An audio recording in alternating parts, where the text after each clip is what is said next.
हनीफ बाबा होरां दी कहानी। धी हुक्का ताज़ा कीता होया सी, अग भी हुणे ही तरी सी।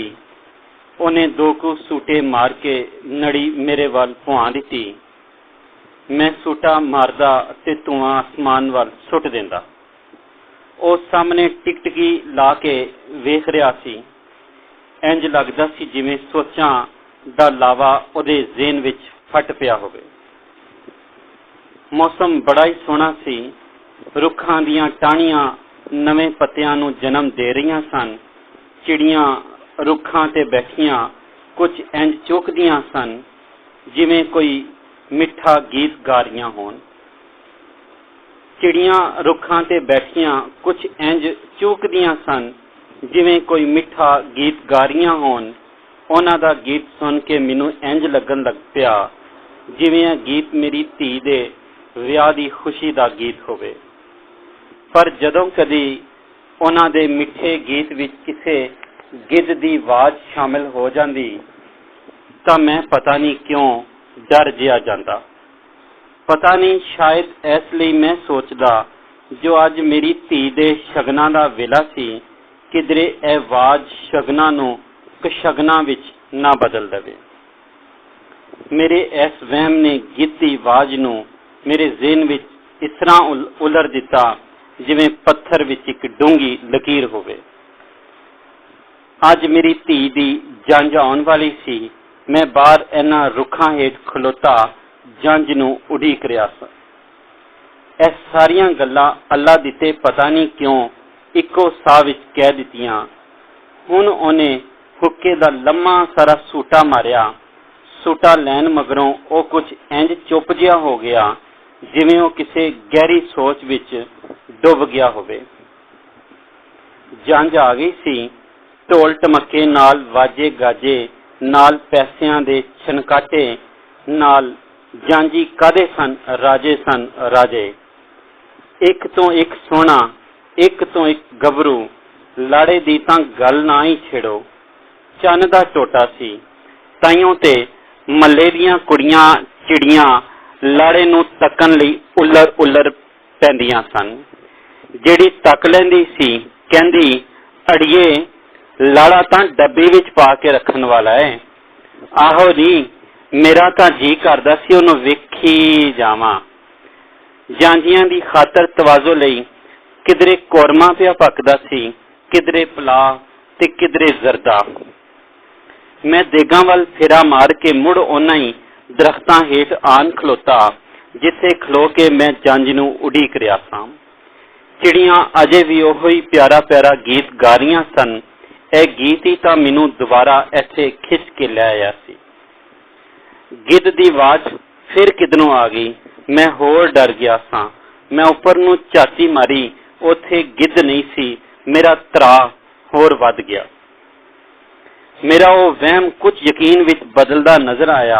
मैं कन्नां विच उंगलियां दे के उथों नस टुरिया। हुक्का छेती मरदा नजर आ रहा सी। शायद इहदे विच पाया होया तमाकू कुछ हल्का सी। उन्हें इस मरदे हुक्के दे 3-4 वड्डे वड्डे सूटे खिंचे जिहदे नाल चारां पासे धुआं ही धुआं हो गया। मैनूं इंज लग्या जिवें अल्लाह दिता इस धुएं विच गवाच गया होए। मैनूं ओहदी होंद दा उदों पता लग्या जदों उहने अपनी गल मुड़ छू दिती। मैं लाडो धी लई वाह दाज भी ओहदे सोहरियां दे मन चावां बनाया सी। गरम बिस्तरे, ठंडे बिस्तरे, आला किस्म दे टी सैट, वाटर सैट, अनगिनत स्टील दे भांडे, फ्रिज, टेप रिकॉर्डर, रेडियो ते होर बहुत कुछ। उन्हें हुक्के दी लड़ी मेरे वाल पुआ के नीवी पा लई ते उंगली नाल धरती फरोलन लग पिया। मैनूं ओहदी यह हरकत बड़ी अजीब जी लगी। मैं सोचन लग पिया, इह धी दे दाज बारे गल करदा करदा एक लख्त चुप क्यों हो गया। मैं उहनूं इहदा सबब पुछण ही लगा सी ते वो आप ही बोल पिया। जदों मेरी बीवी ने यह दाज महल्ले वालियां नूं विखाण लई खिलारिया तां गिद्ध दी आवाज़ बड़ी खौफनाक हो के मेरे कन्नां च गूंजी। मेरी फौरन ऊपर आसमान वाल नज़र गई। मैं वेख्या उत्थे कुछ भी नहीं सी।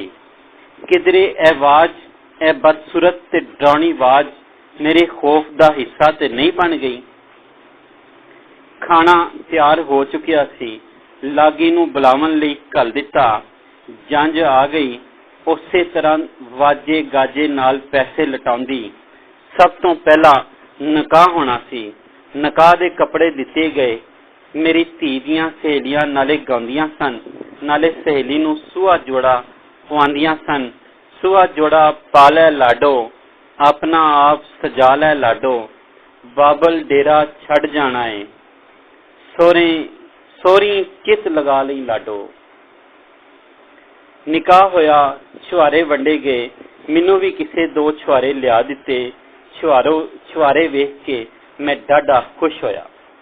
शुक्र है मौला, ओ घड़ी आ गई जिन्हों पिछले 10 सालों तो उड़ीक रहा था। छुआरे जदों मैं मुंह विच पाए मैनू बड़े ही मिठे लगे। मिठे क्यों ना लगते, मेरी धी दे विआह दे छुआरे सन। ए छुआरे मैनू चिड़ियां दे सोहने गीत नालों भी मिठे लगे। कुड़ियां ते चिड़ियां इको गल ते हुई। चिड़ियां रुखां ते बैठियां चुकदियां सोहणियां लगदियां ने ते धीआं सोहरे घर चमकदियां चंगियां लगदियां ने। यह गल कहंदियां अल्लाह दिता दा चेहरा बालां वांगू मासूम जिहा लगन लग पिया। जंज नूं खाना दिता गया। खाना खवाण दा चंगा बंदोबस्त किया गया सी। चंगा ते आपे ही होना सी, थोड़ जियों किसी शै दी नहीं सी। जंज मगरों मेली ते दावतियां दी वारी सी। बड़ी मुश्किल नाल कोई शाम दे 5 बजे खाने वाने तो वेले होए। वैसे तो कोई गल नहीं सी, जंज ने किहड़ा बसां विच जाना सी। माशाअल्लाह, उन्हां कोल ते अपनियां कारां सन। मेरी धी तां राज कर सी। कारां वल वेख मेरे मुंह विचों आप मुहारे निकल पिया। गिद्ध दी मनहूस आवाज़ फिर गूंजी। हुण ते मैनू इंज लगदा सी जिवें इस विच कोई अनजाना डरा देने वाला हादसा भी सी। यह कौन सी एडा खौफनाक हादसा क्यों हस रहा सी? एदा मैनू क्यों कोई पता नहीं लगा। धी नूं टोरन दा वेला आ गया सी। धीआं नूं भावें वर चंगा ही लभ जाए, पर टोरन लगियां एक वारी तां कालजा फट जांदा है। फटे क्यों ना, धीआं जिगर दा टुकड़ा हुंदियां ने। धीआं ही ते बाबल ते खून डोलन लई हर वेले तैयार रहिंदियां ने, पर फिर भी धीआं सदा लई मापियां घर नहीं रह सकदियां। धीआं नूं तां राजे महाराजे पीर पैगंबर सदा घर नहीं रख सके। उन्हां नूं भी टोरनियां पईयां सन।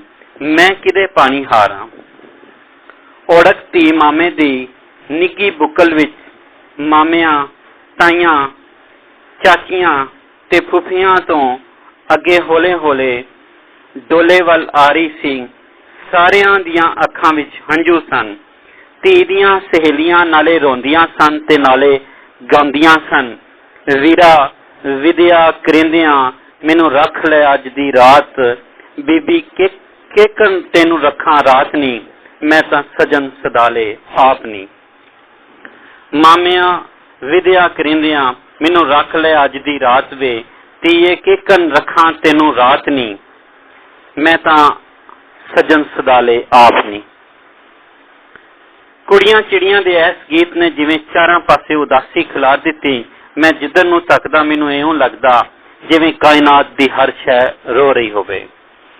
धी डोले विच बह गई। डोला टुर पिया, नाले ही दाज भी टुर पिया। हौले हौले धी दा डोला अगां वधदा गया। मेरियां अखां विचों हंझुआं दी तार वग पई। ओड़क धी विद्या हो गई। मैं अखां विच हंझू लैके उन्हां ही रुखां हेठ आन खलोता। कहंदे ने कुड़ियां चिड़ियां हुंदियां ने। धी तां मैं विद्या कर चुकिया सां, पर चिड़ियां तां अजे ऐसे ही सन। मैनू इन्हां दी आवाज़ अपनी धी दी आवाज़ लगी। मैं अखां विच हंझू पूंझ के उन्हां वल तकन लग पिया। मैं वेख्या एक वड्डा सारा गिद्ध दरख्त ते बैठा होया सी। ਮੈਨੂੰ ਉਹਦੀਆਂ ਅੱਖਾਂ ਸੱਪ ਨਾਲੋਂ ਵੀ ਡਰਾਉਣੀਆਂ ਲੱਗੀਆਂ। ਜਦੋਂ ਮੈਂ ਉਹਦੇ ਵੱਲ ਜ਼ਰਾ ਗੌਰ ਨਾਲ ਤੱਕਿਆ ਤਾਂ ਮੈਨੂੰ ਇਸ ਤਰ੍ਹਾਂ ਲੱਗਿਆ ਜਿਵੇਂ ਉਹ ਮੈਨੂੰ ਵੇਖ ਕੇ ਦੰਦੀਆਂ ਚੜਾ ਰਿਹਾ ਹੋਵੇ। ਮੈਂ ਡਰ ਗਿਆ। ਮੈਨੂੰ ਇੰਝ ਲੱਗਿਆ ਜਿਵੇਂ ਚਿੜੀਆਂ ਉੱਡ ਗਈਆਂ ਹੋਣ ਤੇ ਆ ਰੁੱਖ ਜਿਵੇਂ ਖਾਲੀ ਕਰ ਗਈਆਂ ਹੋਣ। ਮੈਂ ਬਹੁਤ ਜ਼ਿਆਦਾ ਘਬਰਾ ਗਿਆ। ਮੈਂ ਝੱਟ ਤੋਂ ਹਿੱਲਿਆ ਤੇ ਆਪਣੇ ਬੂਹੇ ਕੋਲ ਆਣ ਖਲੋਤਾ। ਮੇਰੇ ਕੋਠੇ ਦਾ ਬੂਹਾ ਬੰਦ ਸੀ। ਬੰਦ ਬੂਹੇ ਦੇ ਅੱਗੇ ਦੋ ਕੁੱਤੇ ਲੰਮੀਆਂ ਤਾਣੀ ਸੁੱਤੇ ਪਏ ਸਨ। ਬੂਹੇ ਦੀ ਇਹ ਹਾਲਤ ਵੇਖ ਕੇ ਮੈਨੂੰ ਇਉਂ ਲੱਗਾ ਜਿਵੇਂ ਇੱਥੇ ਕੋਈ ਜੰਝ ਨਾ ਆਈ ਹੋਵੇ, ਕਿਸੇ ਦੀ ਧੀ ਦਾ ਡੋਲਾ ਨਾ ਉੱਠਿਆ ਹੋਵੇ ਤੇ ਮੇਰੇ ਮੂੰਹ ਵਿੱਚੋਂ ਚੀਕ ਨਿਕਲ ਗਈ। ਮੈਂ ਮੰਜੀ ਤੋਂ ਉੱਭੜਵਾਏ ਉੱਠਿਆ ਤੇ ਕੀ ਵੇਖਦਾ, ਧੀ ਬੁੱਚੇ ਕੰਨੀ ਚਿੱਟੇ ਹੱਥੀਂ ਨਮਾਣੇ ਬਾਬਲ ਦੇ ਸੁੰਨ ਮੁਸੰਨੇ ਘਰ ਵਿੱਚ ਇੱਕ ਲਾਸ਼ ਵਾਂਗ ਲੰਮੀ ਪਈ ਏ। ਹੁੱਕਾ ਬਿਲਕੁਲ ਮਰ ਚੁੱਕਿਆ ਸੀ, ਪਰ ਅੱਲਾ ਦਿੱਤੇ ਨੇ ਮਰੇ ਹੋਏ ਹੁੱਕੇ ਦੇ ਲਗਾਤਾਰ ਕਈ ਸੂਟੇ ਖਿੱਚੇ, ਜਿਹਦੇ ਨਾਲ ਉਹਨੂੰ ਖੰਘ ਦਾ ਇੱਕ ਲੰਮਾ ਸਾਰਾ ਦੌਰਾ ਪੈ ਗਿਆ।